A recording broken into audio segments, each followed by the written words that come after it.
E são números assustadores, tá? E voltando para as eleições, por que eles são... Porque nós temos que falar na morte do bolsonarismo.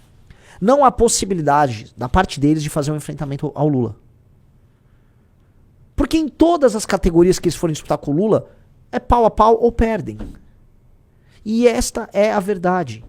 A única coisa que qualificava ele é: eu não sou o Lula, porque a gente não gosta do PT. Mas assim, qual a diferença deles pro PT? Qual a diferença?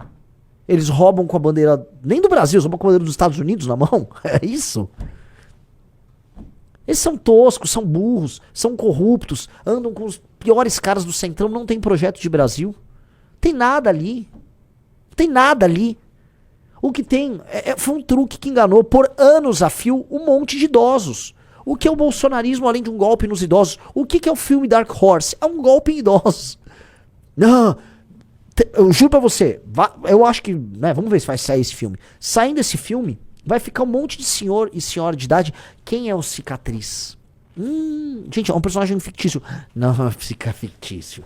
Eles estão dando sinais ali. Cicatriz existe. Vamos ficar atrás. Quem é o Cicatriz? Quem é? Com certeza. Não, meus amigos, não sejam patéticos. Não sejam patéticos. Pessoal, like na live e compartilhe essa live com seus amigos. Não sejam patéticos. Agora, é muito patético. É muito patético que ainda se discuta na direita como confrontar esse assunto. O Arthur estava reagindo a um cara que chama Firmino Cortadas. Eu não vi, é um cara, enfim, lá do Mato Grosso do Sul, não sei. Que é um perfil que mulheres bolsonaristas gostam muito. As mulheres bolsonaristas gostam muito de gays de direita. Ele me parece ser um cara que é um gay de direita porque era bolsonarista. E agora ele tá tendo que fazer suas primeiras críticas. A forma como ele constrói a crítica é assim: olha, eu provavelmente vou me arrepender de fazer esse vídeo, mas Flávio, não dá, porque vai ser incoerente a gente que é antissistema. Nossa, cara, é tão difícil você falar o óbvio. É tão difícil você atestar. Olha, Flávio, você tá fazendo negócio você tá fazendo negócio com o Vorcaro de centenas de bilhões. Não existe justificativa pra isso. Não existe justificativa pra isso. Simplesmente não tem. Você tem que praticamente pedir desculpa pra falar que talvez... Não, cara. Qual é? Vamos entender uma coisa que eu acho que precisa ser dita pra todos vocês. A cultura de influencer que a direita tem, e é isso, a direita é apenas um bando de influencer. A direita e a Virgínia são praticamente a mesma coisa. Como ela é baseada na ideia de crescer, ganhar e manter seguidores, portanto, as pessoas não buscam a verdade, ou sequer buscam defender as próprias ideias que dizem defender. Elas estão ali para amealhar seguidor. Portanto, ao dizer algo que pode fazer você perder um seguidor, você evita. Então, há, por parte dos direitistas, uma terrível tendência a não se posicionar de maneira verdadeira.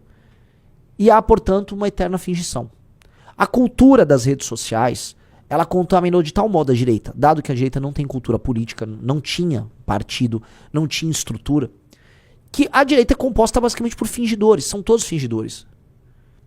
Me mandaram um corte terrível de um patético ex-MBL indo num podcast. O cara tá fingindo. O cara, tipo, virou bolsonarista e tá lá, não, o Flávio... É real, essas pessoas. Tem gente que é louco.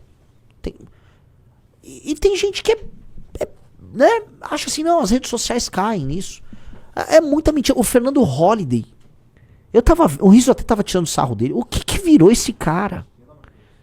O que virou? Ele não acredita em uma vírgula que ele tá dizendo. Ele não acredita em absolutamente nada do que ele tá falando.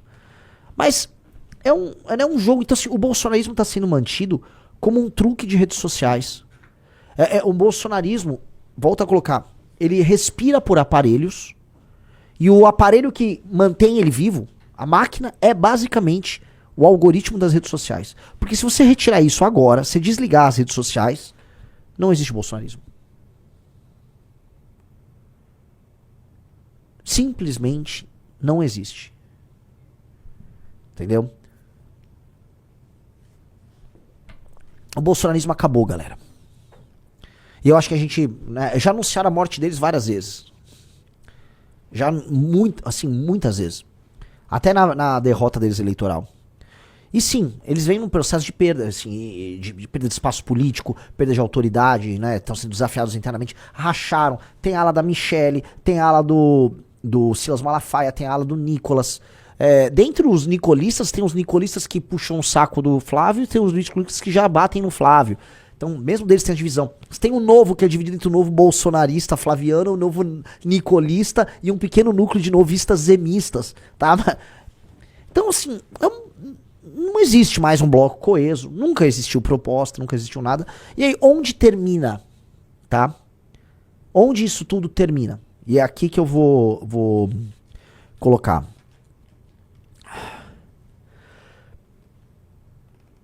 Termina numa derrota eleitoral de véspera. O efeito manada que sustenta o Flávio Bolsonaro no segundo turno é a ideia de que ele é o único capaz de ir para o segundo turno. Olha que loucura. Só que agora as pessoas estão desconfiando disso porque as pessoas perceberam que indo ao segundo turno ele perde. Portanto, há uma busca por uma nova pré-candidatura. E isso explica porque hoje talvez seja o dia que boa parte da política e dos caras com dinheiro no Brasil descobriram o Renan Santos. Hoje muita gente quer falar comigo. Fiquei muito curioso. Hoje tal do, né, não vou falar, né, tem um site aí, né? Para bom entendedor, minha palavra basta, né? Tô aqui de acordo com a legislação eleitoral, senhor Rafael Almeida Rizzo. Sim, senhor, tá certo. Hoje saiu pesquisa da Atlas no Maranhão e também no Amazonas. E, assim, o meu concorrente no Partido Novo, o Zema, que foi humilhado ontem pelo próprio partido, ele ficou tão atrapalhado porque ele perdeu muitos seguidores. Ele também, infelizmente, segue essa linha aí. Ele perdeu tantos seguidores falando uma pequena verdade sobre o Flávio, de uma maneira muito covardola, mas falou. Que veja só, abre por favor o Instagram do Zema pra mostrar pra vocês qual foi. Veja, o mundo caindo. Veja qual foi o vídeo postado por Zema no Instagram, tá? Quantas coisas ele poderia falar? Peraí que ele bloqueou o BL no Instagram. Ah, é? É sério? É sério, ele bloqueou o BL no Instagram. Eu fui tentar abrir aqui e não apareceu. Aqui, ó. Romeu Zema Oficial. É esse, né? Romeu Zema Oficial. Sei lá, Tá Rizzo. bloqueado.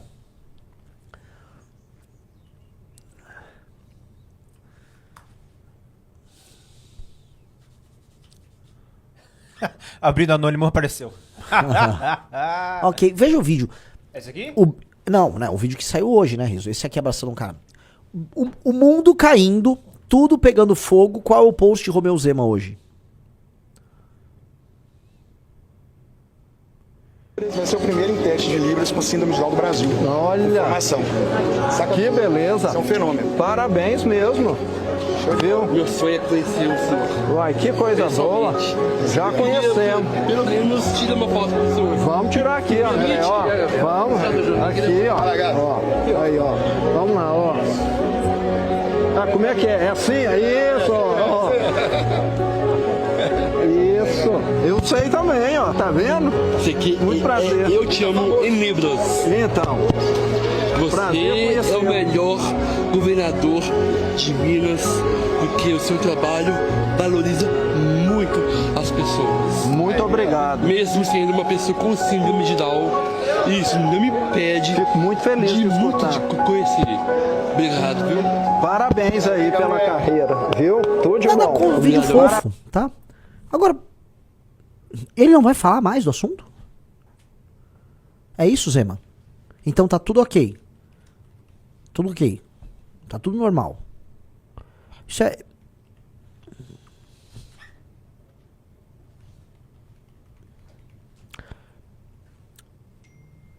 É difícil, né? Tá faltando líder aí. A única pessoa que está tratando de tudo que envolve essa eleição e de todos os problemas brasileiros com a gravidade que todos os temas merecem se chama Renan Santos. É o único pré-candidato a presidente que está fazendo isso. Sou eu. Mas isso não é nada diferente do que eu, o Kim, Amanda, o Arthur, todo o nosso time faz há 12 anos. Nós sempre fomos essas pessoas. E isso hoje mostra apenas que o nosso caminho nunca esteve errado. Eu tô aqui fazendo uma live fora do nosso horário, ela tá com 8.600 pessoas. Talvez ela chegue a 10 mil pessoas. Nós em 2019, julho, agosto de 2019, tínhamos 250, 300 pessoas ao vivo. Era isso a nossa live. O Movimento Brasil Livre como um todo, por mês, faturava 25, 30 mil reais. Coloquem isso na cabeça. Isso é o absoluto contrário dos nossos inimigos. Por aquilo que acreditávamos, a gente perdeu absolutamente tudo. A gente teve, assim, no buraco. No buraco.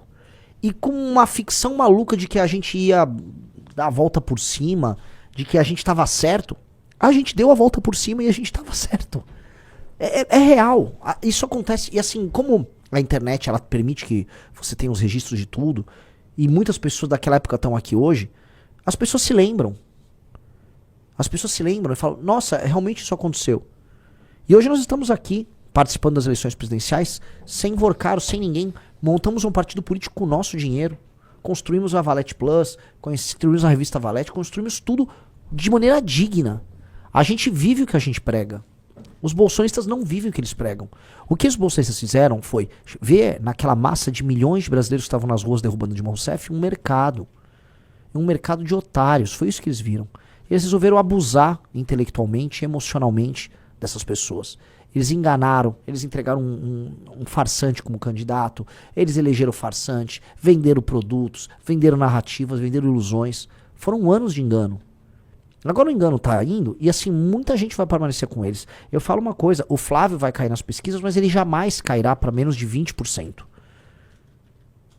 Simplesmente porque haverá uma massa de senhores e senhoras de idade que foram tão ludibriados, que criaram um vínculo emocional tão grande, que viram nos Bolsonaro uma chance de ter, sabe, sua última luta, a última dança deles contra o sistema, contra qualquer coisa, que eventualmente vão morrer abraçados com o Bolsonaro. E pobres coitados, isso é muito triste. Eles não deveriam estar nisso, essas pessoas foram enganadas. E esses caras ganharam, pelo que a gente sabe, tá? Dezenas de milhões ludibriando esses caras. Lembra quando o Bolsonaro passou a eleição, ele pediu um Pix pra ele. Porque agora tá vindo essa história do Vorcaro, e as pessoas se esquecem dos detalhes perversos de toda a história. Eles são tão dinheiristas que o Bolsonaro foi pedir o Pix pra ele. Não foram pros presos de 8, ele pediu Pix pra ele, e ele amealhou 17 milhões de reais que ele gastou com ele. Ele dizia que é pros advogados dele. Boa parte dos advogados foram pagos pelo PL. Ele não, como um falso líder, ele não buscou ajudar as pessoas. Ele era uma farsa.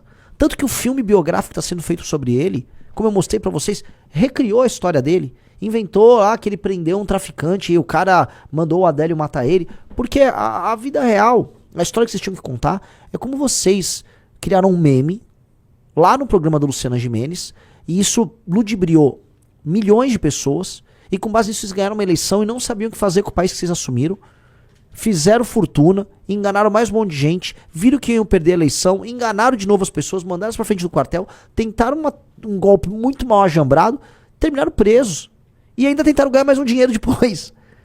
E é essa a história. Não é uma história gloriosa, só um golpe. Os mais novos, isso tá nítido, não vão abraçar isso. Os mais novos não vão. Mas muita gente, eu volto a colocar, vai morrer abraçado nessa história. E isso é muito triste.